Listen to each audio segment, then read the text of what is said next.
of getting on. And she said, and if that problem happens again, she'd contact her directly and she'll be able to. She said she was here by 8:30 in the morning yesterday. So we're going to get started momentarily.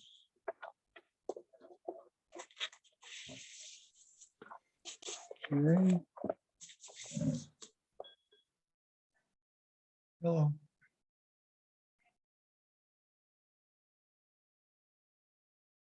In the shower.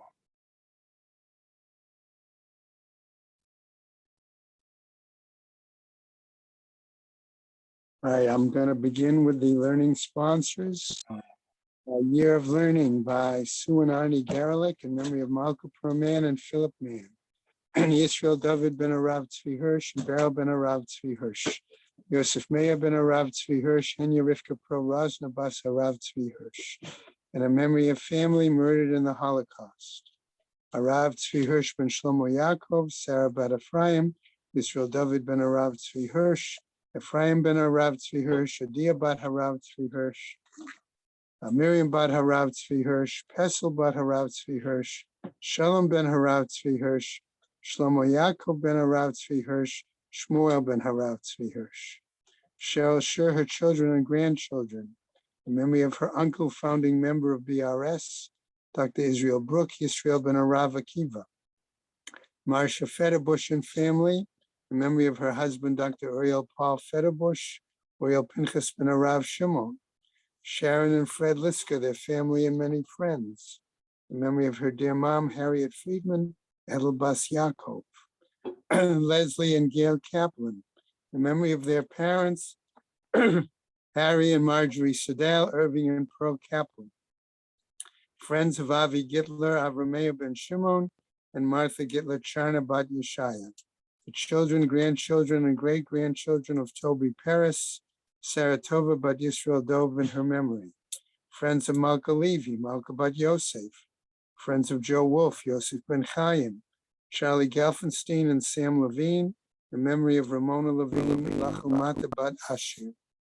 We have a month of learning by David and Mindel Cheslow, in memory of his mother, Bela bat Meir, by Marsha Federbush, in memory of her husband, Oyel Pinchas ben Arav Shimon, by Gary and Marsha Schrager, in memory of his father, David ben Yosef, and his mother, Freda Bas Handel, by Dov Bodlander, in memory of his parents, Tzvi ben Yaakov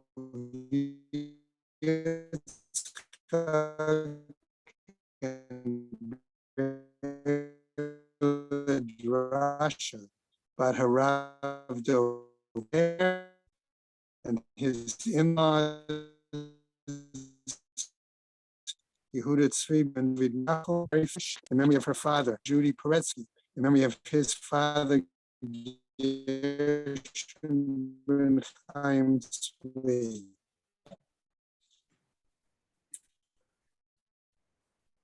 And that is it. Hopefully it's a good bench. Yeah. Okay. All right. So I will have to check on Cindy. Okay. Bob, did you happen to hear anything further about Zev? No, I was just thinking of that now. I have not heard anything further. Okay. I will email them, make contact. Okay. All right, so I want to go back very briefly to the bottom of Mem Aleph Amud Beis. On the bottom, okay, basically we were talking about the piece of Gemara that was raising the point a person could hold on to the Arba meaning, and could they do that while they were davening? Okay, and I suggested a pshat that it could refer particularly to the Shmona Esrei, because it then referred to other items that a person might hold, a knife, a loaf of bread, a bowl, a cup, this or that, and as a result, his focus may be on those items, lest he drop them, and therefore that would take away from his focus on the davening. particularly Shmona Esrei. Okay, and as a result, therefore, the Gemara was going to tell us that holding the lulav and esrog, okay, in a number of situations was acceptable. Among them, it mentioned the Bikr Cholim, it mentioned Menachem Avel, things like that. Okay, but that it indicated that if he were reading his own aliyah, okay, if he was a Kohen and he was duchening, he needed to put the lulav, the base, there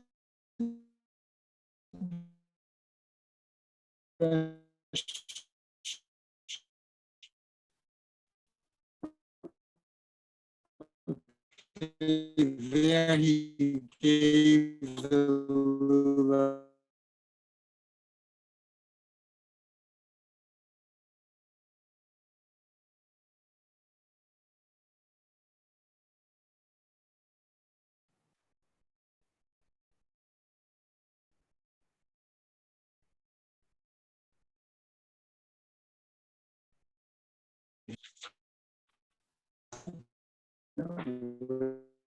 Him at the time. Okay.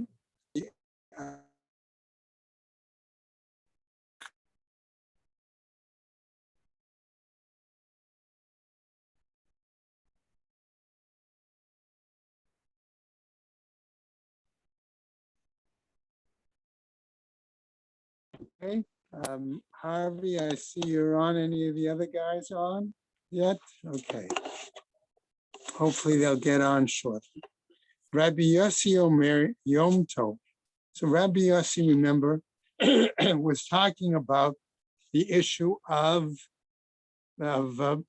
taking one's lulav and esrog, into the public domain on Shabbat, whether he would be chayav achates or not. Okay, and he said that he should not be chayav achates because he has the use of quote permission in quotation marks. Okay, so Amar Abaye. So we go over now.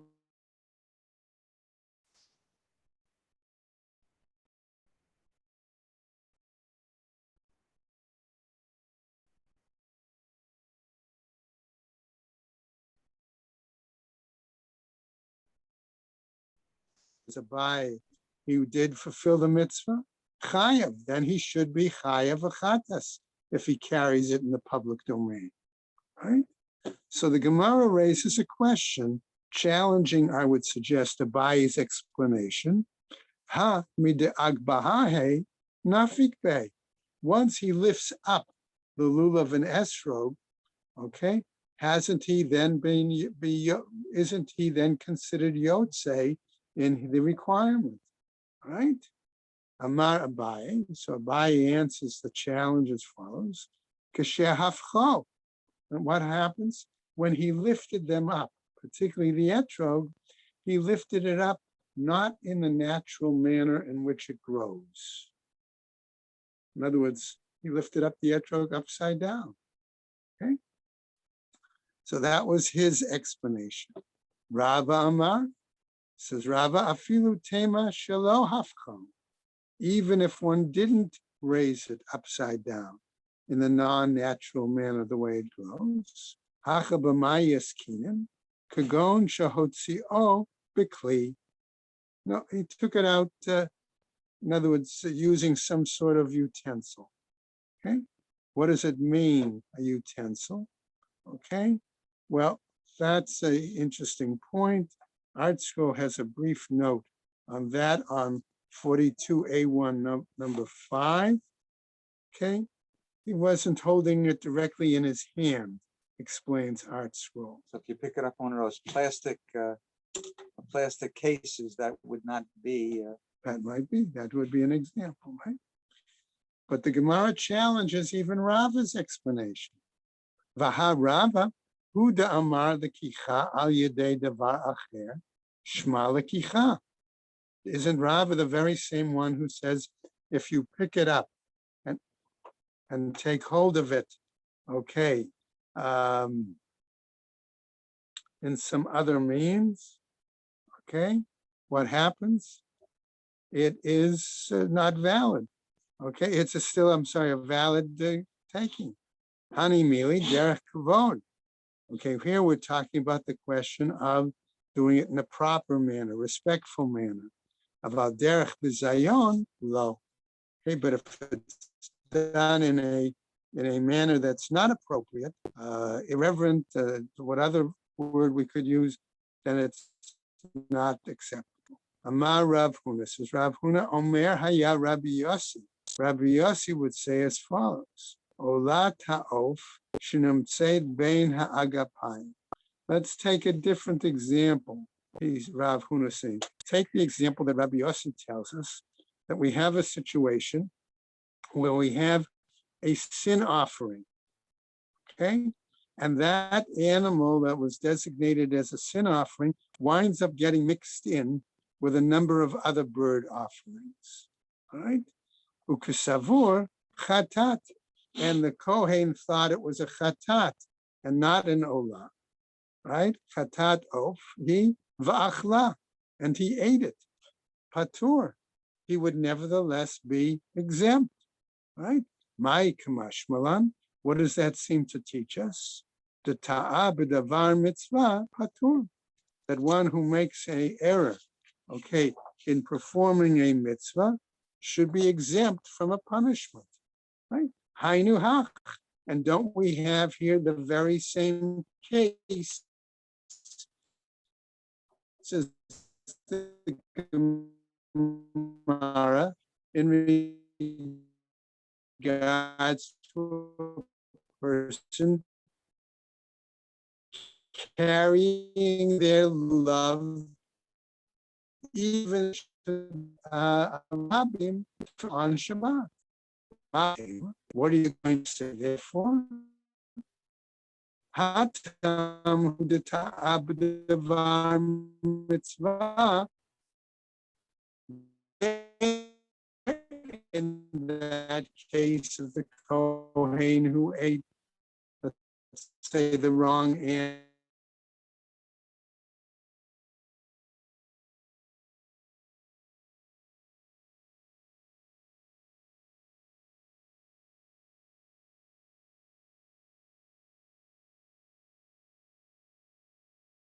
statement. Okay, with the following Daf Yomi, Hashoit Hatmid Sheinu Mekar Shel Chatel Chav Chatat B'Chtam Acher. But it's the same Rabbi Yossi who therefore teaches, okay, one who slaughters the daily Tamid offering, and it wasn't inspected in advance, right, according to the appropriate standards, and did it on Shabbat, does have to bring a chatas and replace that animal with a new Tamid. Okay, that's what he's saying. Amarle. So that's now they said.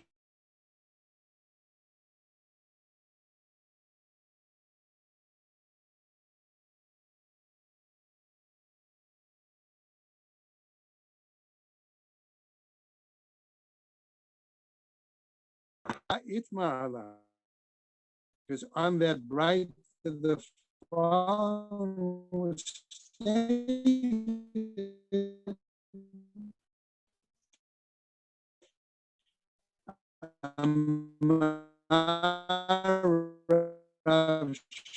Shmuel Bar Chatai says Amar Rav Himnun in the name of Himnun Saba. Amar Rav Yitzchak Bar Aishin. Amar Rav Huna. Amar Rav, all of those said in the name of Rim. Why would that be a situation? As a chamber, a cell, or whatever, where the animals were not examined. Okay? In other words, they were supposed to be checked, remember, a number of days before.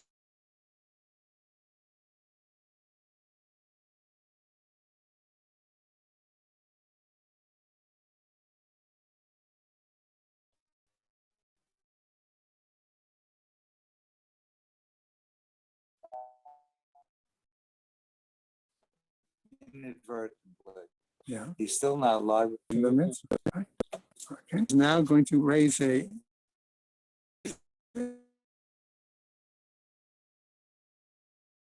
forward issue. Matnitin. Mekabelet isha miyad bana miyad ba. A woman may receive the lulav and esrog, let's say the three minim that need to be kept fresh. All right, that's what I'm referring to here. Okay, and she may take them from her husband, okay, or from her son, and put them into water on Shabbos, says our Mishnah. Now, why might we have a problem with this? Number one, we might argue the woman doesn't have really a chiyuv to handle. That could be another issue. Exactly, right? So we could say a few examples, right? Rabbi Yehuda Omer, b'Shabbat machzirin, b'Yom Tov mosifin, u'b'Moed machlifin. According to Rabbi Yehuda, she may put those three minim into water on Shabbos to keep them fresh. On Yom Tov, she may actually add additional water, okay? And on Chol HaMoed, she may actually change the water, put totally fresh water, okay? And the Mishnah goes on, then Katan, Hayodea L'Na'anea Chayav Belula. And a minor who knows how to shake his lulav, okay, is expected to do so. Pshita, says the Gemara as we go on, right? Mahu detema, what are you telling us? Since the woman does not really have an obligation, right? Because she's exempt from time-bound mitzvot. Let's take that example first. Ema lo tikabel, that maybe she shouldn't take it whatsoever, especially if we said above the page that once you hold them, it's as if you're Yotze, right? Kamash Malan comes to teach us that's not the case. Okay, next piece from our Mishnah, Katan hayardei l'na'aneya, right?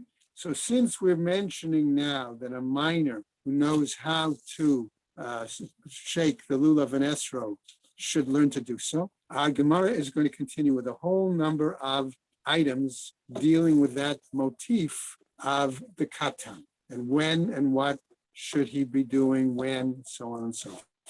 Okay, so we're going to be able to go through this. Tanu Rabbanan, says the Braita. Katan hayodei l'na'aneh chayav belulav. According to the Braita, a minor who knows how to wave lulav and esro should do so. Lehitates chayav b'tzitzit, has the obligation to start wearing tzitzis.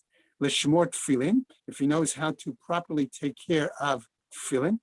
Aviv lokeach lo tefillin, his father should buy him tefillin. Yodei ledaber, if he knows how to speak. Aviv lomdo Torah u'kriyat shema, then his father should start teaching him Torah and kriyat shema. Torah mai, when we say Torah, what should he learn? Amar Rabbi Chanuna, says Rabbi Chanuna, he should learn the pasuk, Torah tziva lanu Moshe, morasha kihilat Yaakov. Okay, that famous pasuk, right? That should be learning. I understand the Torah, but no one's going to challenge the tefillin for a minor. No one's going to challenge. Let's see. Gemara may have to deal with that in more detail. Kriyat Shema, Mahi, when we say Kriyat Shema, what are we saying? Pasuk Rishon. You should learn the first pasuk. Hayodei l'shmor gufo, one who knows how to take care of his body. Okay, in other words, he's been properly trained in the manner of cleaning himself. Right? Ochlin al gufo taharot. He may eat, right, certain things like taharot. L'shmor et yadav, if he knows how to properly keep his hands clean. Ochlin al yadav taharot. again, he should be able to eat taharot. Okay. Hayadea lish'ol reshut hayachi. Okay. Sfeiko tameh. If he knows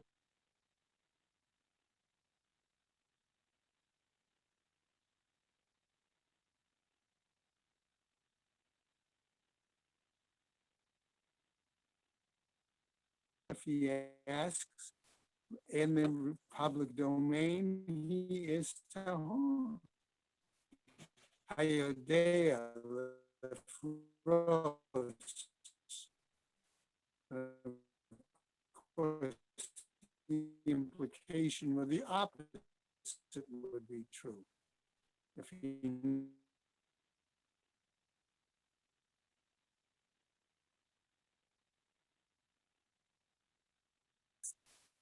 it's for a priestly benediction, all right? In other words, tzedukah, okay? Cholkim lo truma bebeit hagra. No, he should receive his Kohen portion like any other Kohen from the granary. All right, let's go on. Hayodei lishchot, if he knows how to slaughter on Mem Bet Amud Aleph, right? What happens? Ochlin mishchitato. One can eat from his slaughter. Rav, however, makes a comment. Amar Rav Huna, says Rav Huna, Behu shegadol omed al gabav. But that is assuming that there is an adult that is supervising him. Okay? Yechol le'echol kazayat dagan. Okay? If the child, the minor, is able to eat a certain amount of grain, okay, kazayas dagan. Why? Says the Gemara then tells us, marchikin mitzoato umemeg raglav arba amot. Okay, if he's able to eat grain, then the point the Gemara is telling us is that the odor from his excrement or his urine is similar to the odor of an adult, and therefore one must separate themselves in that regard, okay, from that, just as they would from an adult. Okay, Amar Rav Chisda, says Rav Chisda, V'hu she'echol la'achlo b'kedei achilat pras. But that means he must be able to eat that amount of grain in the time that it would take someone normally to eat a half a loaf. Okay? Amar Rav Chia Berei de Rav Yava. He says as follows: Ubigadol, afal pi she'eno yechol le'echol b'kedei achilat pras. Okay, and in an adult, we say even if it doesn't take them the time to eat a half a loaf. Why? Because the pasuk says, "V'yosif da'at, Yosif machov." One that adds knowledge. Okay, we would say he also, in that case, basically increases some pain. Right? By pain, basically, Art Scrolls note is that the pain is the offensiveness of the waist. Okay? All right. Yachol le'echol kizayat tzli. If the minor is able to eat at least a small portion, right, of roasted meat, shochtin alav et haPesach. He can be included in the number of individuals that are registered for Korban Pesach. Right? Shne'amar ish lafi achlo, as it says, each according to what he could eat. Rabbi Yehuda Omer says, ad shechol levarer achila. Okay, until he is able to clarify what's appropriate to eat. Ketzad, how do we determine that? Notnim lo tzror, if you give the child a pebble, vizorko, and he throws it away, he knows it's not food. Egos, if you give him a nut, a walnut or something, venot lo, and he takes it, and because he knows that that's food, then that says the child has knowledge enough, okay, for many of these things. Hadran alach lulav hagazu.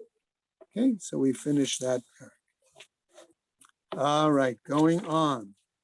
All right. Okay, to the new Gemara in chapter 4.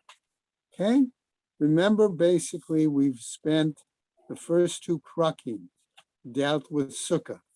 Okay, the third parak, we've just been discussing a lot, lulav and etrog, the use of arba minim. But what makes this parak particularly significant is the fact that we know that the aravos were used not just for arba minim. There was also a practice done in the Beis Hamikdash with aravos. Okay, and so therefore this parak is going to focus so basically on what are the different practices between arba minim that we normally do and what goes on in the Beis Hamikdash. Okay, why is that important? Because remember, we already learned that Rabbi Yochanan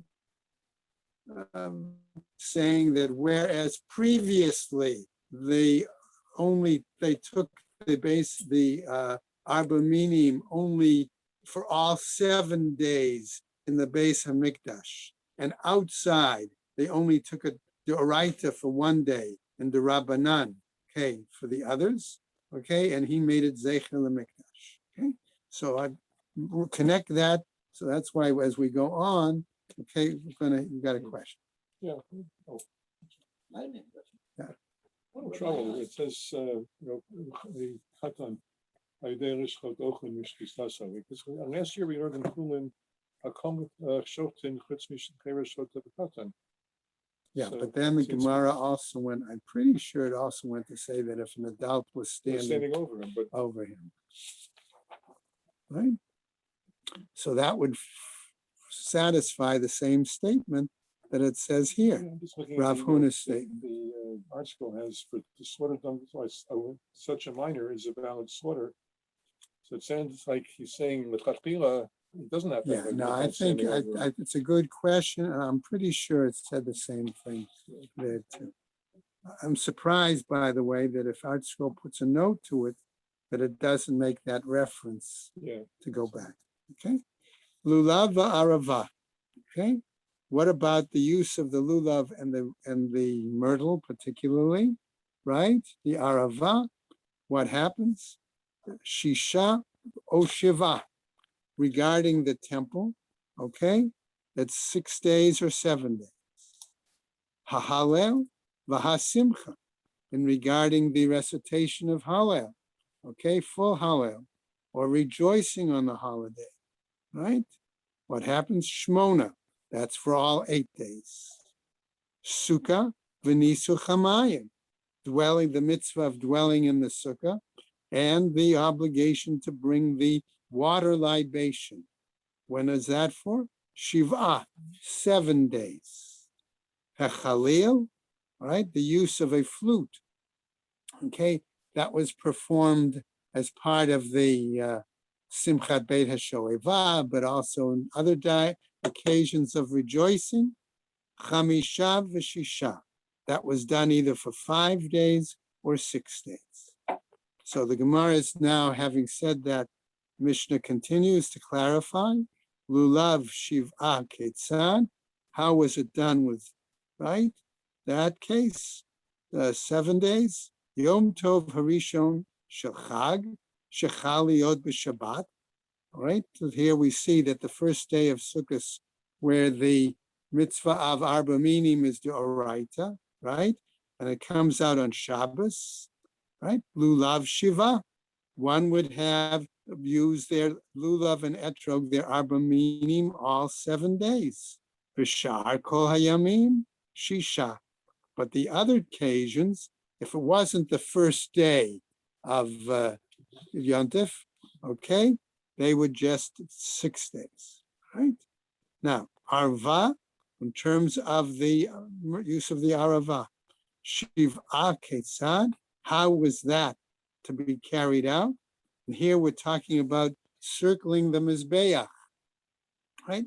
Yom Hashvi'i shel Arava shechal liot b'Shabbat.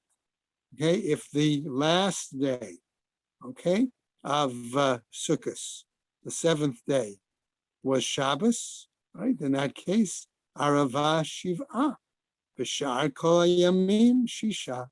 Then it would be 7.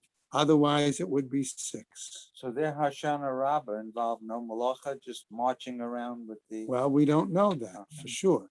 Okay. Funny is that we don't take a Rabbis all the day to Sukkot, it's just honest and a Rabbah. So how come the rule of yes and Rosh is no? What do you think? Something got changed, right? Yeah. Okay. First of all, we don't have the Mizbeah, right? And we don't have the Yeah. Beis Hamikdash. Yeah. Okay. I mean, Plus, remember, what did Rabbi Yochanan say? We're doing all that Zecher LaMikdash.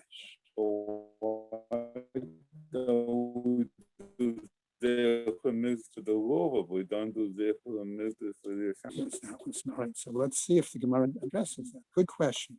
Mitzvah lulav ketzad. Okay, what about the mitzvah of lulav b'Shabbat on Shabbos? Yom Tov Harishon Shel Chag. If the first day of Sukkot shechaliot b'Shabbat. Again, what did people do? Clarifying, right?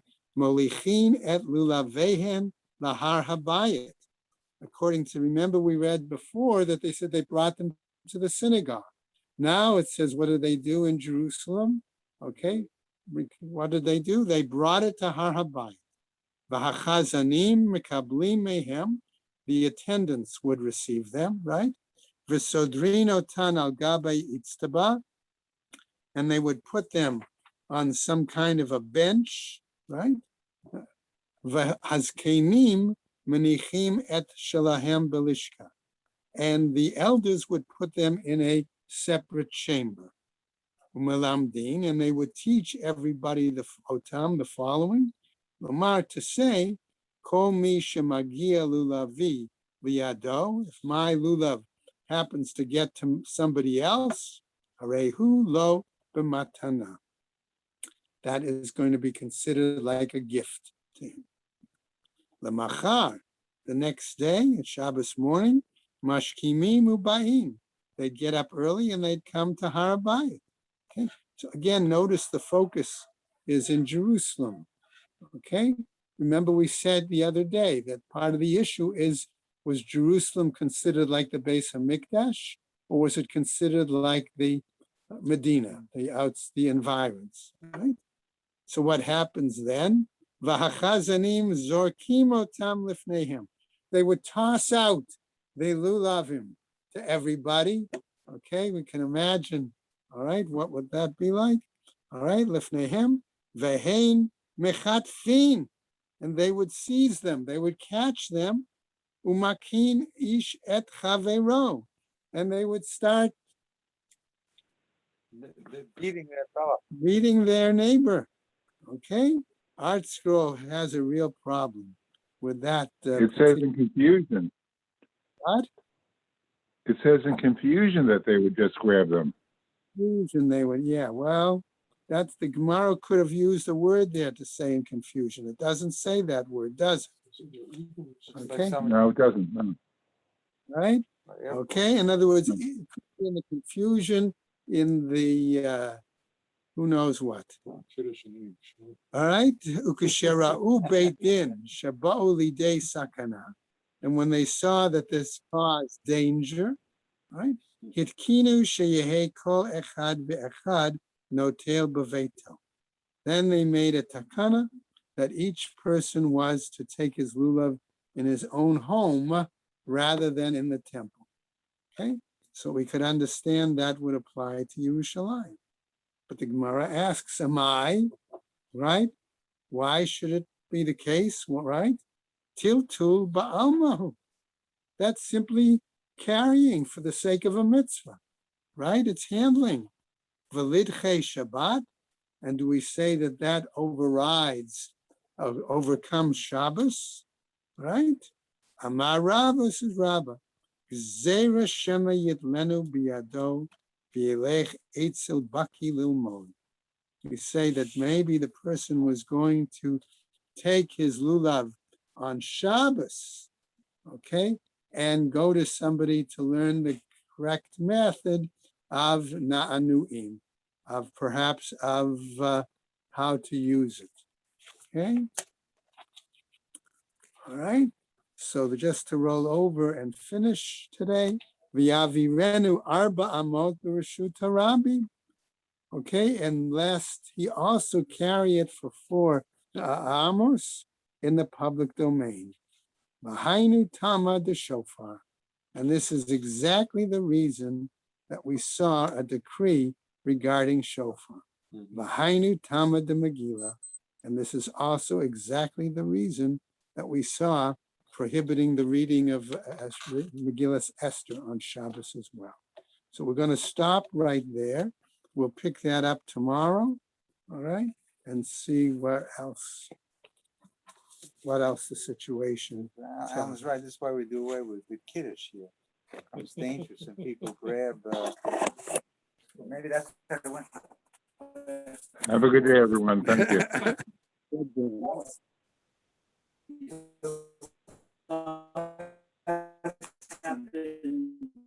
Everyone have a good day.